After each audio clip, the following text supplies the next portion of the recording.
केहू कितनो बड़ा पेड़ लगाई लेकिन हई लंबाई में बड़ा तो तड़वे रही कि केहू कितनो बड़ा पेड़ लगाई लंबाई में तो बड़ा हई तड़वे रही। बेटा ते होबे रियल का बदमाश, लेकिन हई चमार जी खातिर झाट के बराबरे रही।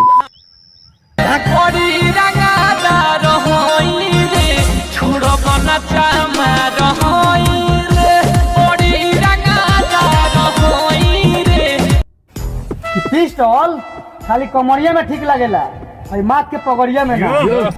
पिस्टल खाली कमरिया में ठीक लगेला, माथ के पगड़िया में ना।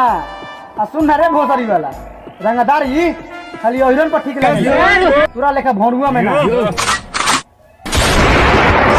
जी के ली हजनी हल्का में गोली मारो थोड़ा हल्का में।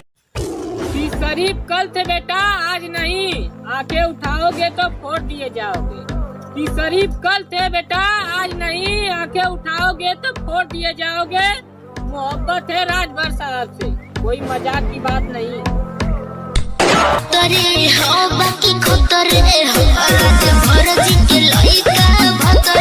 शीशी भरी गुलाब के फूटने नहीं दूंगा, शीशी भरी गुलाब के फूटने नहीं दूंगा।